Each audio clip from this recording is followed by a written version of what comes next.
first of all, Jeremy, congrats on the film. Thank you very much. I remember last time here in Macabro with the battery. Yeah, so, wow. But in that sense, now this film feels more like mature in the sense of the love story, especially with this long-term relationship. So Right. where did this all came from?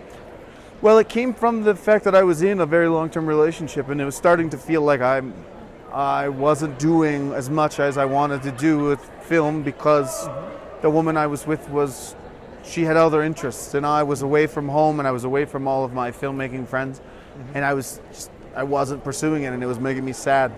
And I started just writing about, what happens when somebody gives up too much for another person, and it slowly took shape that way. Okay. And in that sense, this also is very minimalist film. Sure. But again, you are the protagonist, but at the same time, it does feel like a very much bigger with the special effects. Sure. So how do you feel about your own evolution from the battery 7 years ago to this something else? Well, it's funny because the battery, we didn't know what we were doing, and we didn't know anybody in the industry, so we made it up as we went along. We didn't have anybody to worry about. So then when you get a little bit more money, you start to go, now we can do whatever we want, but now you have people who gave you that money, right? People to answer to, and so it actually makes it even scarier because every time you want to take a chance, you know that you're playing with other people's money, and that's a little bit scary. So I think the next time I will now, like the first time we learned how to make a movie, the second time we learned how to make a movie with somebody else's money, and I think the third time we'll be a little bit more confident. So because it was still a little bit smaller, and there were still things that, when you have, full crew for the first time and you have a tight schedule, there are still things you have to move on, even though if we were out in the woods by ourselves, we would just keep going until we got it, And in that sense also, this also reminded me a little bit of this body movie aspect with your friend Wade, Sure. the character Wade. Yeah. So obviously the battery is a body movie, so sure. Can you comment on this like very funny aspect of hanging out with your friends? Yeah, well, I like hanging out with my friends, so that always weasels its way in there somehow. But I actually wrote I knew the movie was going to be sad, and it was going to be romantic, and it was going to be a little scary, and I always want to make sure that there's some levity and some humor in there, because I feel like that's what life is, right? You could wake up and you're depressed, and then you see something funny, and then you laugh, and then so every day it's not just scary, it's not just sad. There's always a little pocket of life in there.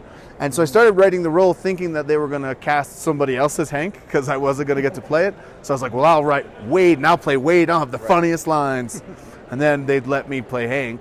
And Henry Zebrowski, I was a huge fan of his beforehand. He has a podcast called The Last Podcast on the Left, and it's hilarious. Okay. And he's also on a show called Your Pretty Face is Going to Hell.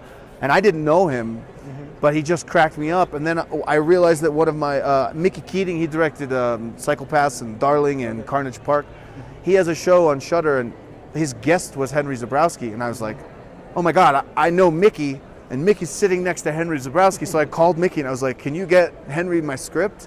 And then like a month later, like a guy I was a huge fan of was sitting at, in Florida, getting ready to like make a monster movie with me. So, and I think he steals the movie. He's so funny. Yeah, we had to cut out, the producers told us, we know you like it, but you can't keep every joke Henry has in the movie because it would have been 2.5 hours long because he just was funny as hell.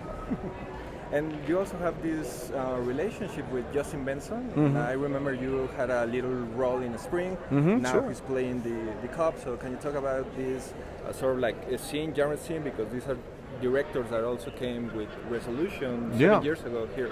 Yeah, Justin and Aaron and Dave, they are just blowing up. They just finished a new movie called Synchronic, which is incredible.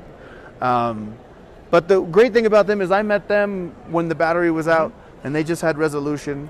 And they kept in touch, and then when they read my script for something else, they said, they were very sweet, they said, it's the only script anyone's ever sent us that we would want to make, but it's so personal to you, we wouldn't do that.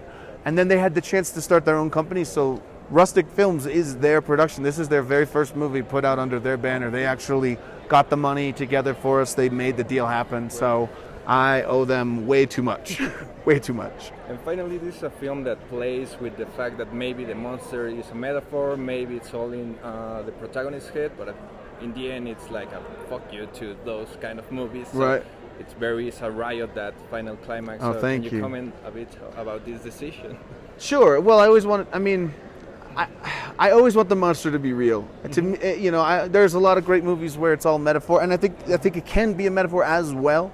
But I always like Tremors. It's if the worms under the ground were all a metaphor for urbanization. You know, it's like, come on, like it takes away the fun of the fact that there's giant underground worms. So I don't want to dilute the monster by making it all in his head, but I don't want to also say it's not as well something that can be definitely read into as a metaphor for relationships and vices and self-destructive habits. It's all in there, but it's really just a fucking monster. Yeah, I know. Thank you so much, Jeremy. Thank you very much. It's a pleasure.